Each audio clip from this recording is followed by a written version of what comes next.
Всем привет, с вами Евгеньевич, вы на канале Red Army Airsoft, и сегодня мы будем разбираться с линейкой ГББ пистолетов от фирмы ICS. Я более чем уверен, что многие из вас мало слышали про пистолеты от этой марки, поэтому информация должна быть интересной. На текущий момент такие пистолеты в России возит только один магазин, это Airsoft Store. И как вы понимаете, все представленные в этом видео пистолеты именно из этого магазина. В этом видео мы будем разбираться, в чем особенность ГББ пистолетов от ICS и самое главное, насколько они работоспособны. Для начала посмотрим, какие технологии и решения в принципе используются в пистолетах от ICS, а потом посмотрим на каждую модель отдельно. В магазинах от ICS используется собственная система из заправочного и боевого клапана, которая называется RevoVolve System. Заправочный клапан работает таким образом, что параллельно с наполнением газового резервуара магазина Green газом из этого самого резервуара вытесняется воздух. То есть по окончанию заправки в газовом резервуаре остается только полезный рабочий газ. Простыми словами, в сравнении с магазинами, например, от ВЕ или КГВ, магазины ICS вмещают до 30% больше жидкой фракции газа. А значит, в теории вы можете сделать больше выстрелов с одной заправки. Похожую систему в своих газовых магазинах использует Tokyo Marui. Но из-за другой резьбы клапаны от магазинов Tokyo Marui нельзя вкрутить в магазины от ВЕ или КГВ. А клапаны от ICS можно. И так как сменные клапаны от ICS продаются отдельно, в том числе в том же Airsoft Store, вы всегда можете с помощью их прокачать свои магазины от ВЕ или КГВ. Конструкция боевого клапана тоже достаточно интересная. Клапан разборный и состоит из корпуса клапана, штока, фиксирующей гайки штока и пружины. В клапане магазина, который идет с пистолетом, по умолчанию стоит пружина. Но если покупать клапан отдельно, то в комплекте помимо пружины есть о-ринг, выполненный из специального эластомера, который может использоваться вместо пружины. Таким образом, меняя пружину или о-ринг, вы можете настраивать работу вашего клапана в зависимости от окружающей температуры, при которой вы собираетесь играть. Если температура окружающего воздуха 25 градусов и ниже, клапан собирается с идущей в комплекте пружиной. Усилие сжатия пружины обеспечивает большее время открытия клапана и, как следствие, больший объем газа, который клапан подает в газовый цилиндр. Больший объем газа обеспечивает надежную работу автоматики пистолета при низких температурах. Конечно, стоит понимать, что при температурах близких к нулю Green Gas все равно работать не будет, так как физику не проведешь. Если температура воздуха составляет от 25 до 35 градусов, что часто бывает в южных регионах России, клапан собирается с идущей в комплекте эластомерным о-рингом. Использование о-ринга вместо пружины обеспечивает более быстрое закрытие клапана, следовательно, меньший объем газа, который клапан подает в газовый цилиндр. Так как температура выше, давление газа тоже выше, а значит энергию, которая необходима для работы автоматики, может обеспечить меньшая порция газа. С о-рингом газ расходуется более экономно и практически отсутствуют избыточные нагрузки на газовый двигатель. Разборка и сборка клапана очень простая, но на всякий случай видеоинструкция есть на YouTube-канале ICS. Ссылку я, разумеется, оставил в описании. Следующая важная особенность ГББ пистолетов от ICS — это очень качественная подгонка слайда к рамке.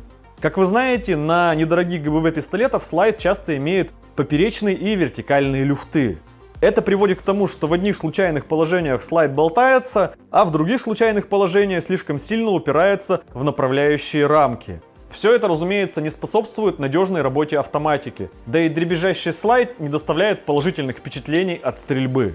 В случае с пистолетами от ICS слайд подогнан к рамке очень тщательно. Люфты отсутствуют, слайд держится более монолитно. При этом он двигается очень легко и равномерно на всей траектории движения. Нет ни затыков, ни провисаний, слайд скользит идеально, вот, посмотрите сами. Теперь перейдем непосредственно к знакомству с модельным рядом. Начнем с модели, которая называется BLE XFG. BLE — это не то, что вы подумали, это аббревиатура от фразы Blue Leopard Eye, то есть голубой глаз леопарда. XFG — это Extreme Flexible Guardian, то есть экстремально гибкий страж. Видимо, в названии был заложен смысл, что это какой-то дико универсальный пистолет, но, как по мне, с названиями у ICS определенно беда. Данный пистолет создан специально для целей игры в страйкбол и не имеет огнестрельного прототипа. При этом модель имеет имитацию отдачи, затвор подвижный. Рукоятка выполнена из нейлона. На рукоятке есть текстура для более надежного удержания пистолета. Затвор выполнен из алюминиевого сплава, на нем есть вырезы для облегчения веса. Все детали очень хорошо друг к другу подогнаны, движение затвора плавное, без залипаний. Эргономика пистолета напоминает пистолеты Smith & Wesson M&P, при этом кнопка сброса затворной задержки и кнопка отмыкания магазина продублированы с левой и с правой стороны. Объем рукоятки можно отрегулировать под вашу руку с помощью сменных накладок. Накладка меняется следующим образом. С помощью шестигранника ослабляем винт и сдвигаем накладку вниз.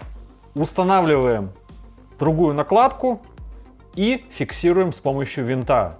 Предохранителя тут два: автоматический на спусковом крючке и механический внутри рельсы на передней части пистолета.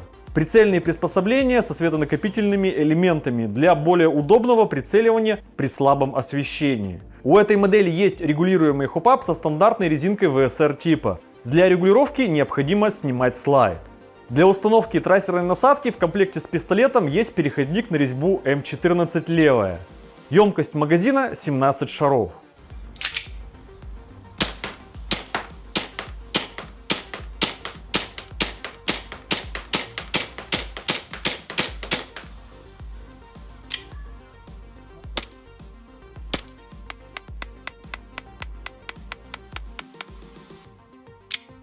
Следующая модель называется BLE XPD. Я не знаю, как расшифровывается название, но это компактный пистолет, который также не имеет огнестрельного прототипа и в котором явно прослеживается влияние Glock 26. Рамка выполнена из ударопрочного пластика, слайд металлический. Кнопка сброса магазина продублирована как с левой, так и с правой стороны. В тыльной части слайда есть индикатор взвода пистолета. Он выполнен в виде небольшого штырька, который выступает наружу, когда пружина курка взведена и пистолет готов к выстрелу. Этот пистолет просто помешан на безопасности. У него целых 3 предохранителя. Автоматический на спусковом крючке, автоматический на тыльной части рукоятки и механический в нижней части рамки перед рельсой. На целике и мушке есть метки из светонакопительного материала. Магазин на 17 шаров, имеет увеличенную пятку. С одной стороны, это удобно для перезарядки. С другой стороны, на субкомпакте такой магазин выглядит странно, так как увеличивает общие габариты пистолета. Кстати, если 17 шаров вам мало, вы можете докупить увеличенный магазин на 24 шара. Хоп-ап регулируемый, резинка VSR типа, для регулировки нужно снимать слайд. В комплекте также есть переходник на резьбу 14 левая.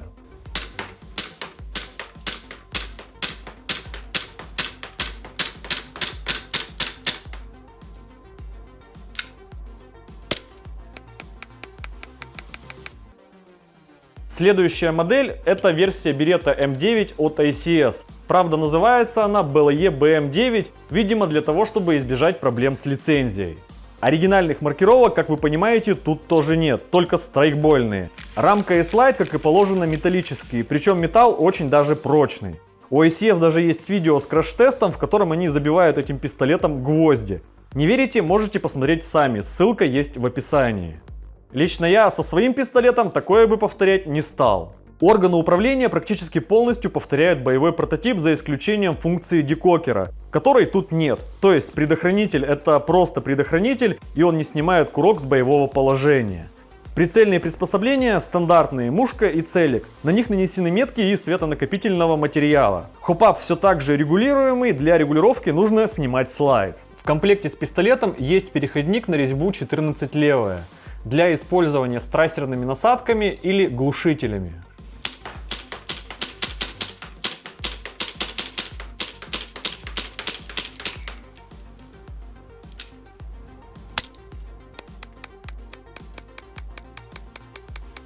Если предыдущие модели не имели оригинальных маркировок или вообще не имели огнестрельного прототипа, то с этой моделью все совсем по-другому.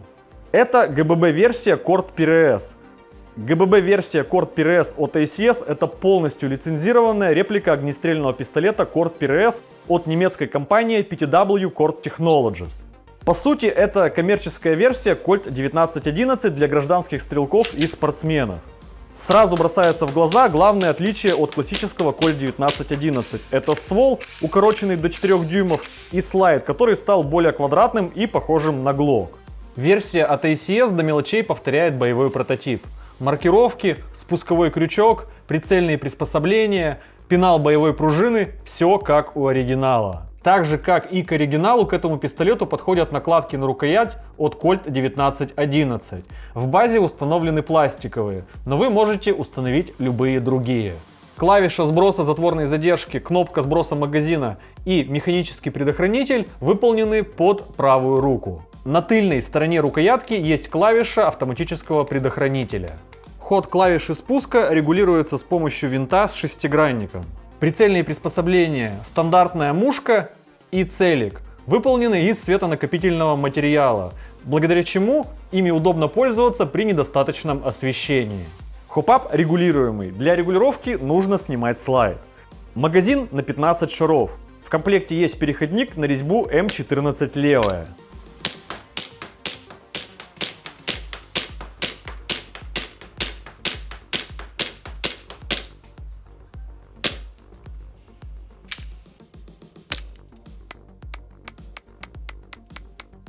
Резюмируя, можно сказать, что ICS в своей линейке ГББ пистолетов сделали упор в первую очередь на работоспособность.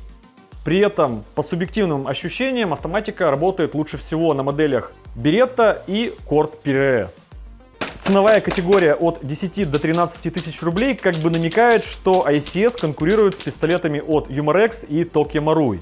С точки зрения работоспособности я останусь при мнении, что ГББ пистолеты от Tokyo Marui работают совсем немного лучше из-за пластикового слайда. Зато у ICS металл. С точки зрения модельного ряда пистолеты явно выделяются. Если вы хотите что-то необычное для интенсивной игры на пистолетах, то тут есть к чему присмотреться. Ссылки на все представленные модели я оставил в описании к этому видео. Как всегда, предлагаю обсуждать это видео в комментариях, ставить ваши уверенные пальцы вверх, не забывать подписываться на канал, нажимать на колокольчик. С вами был Евгеньевич, до скорого!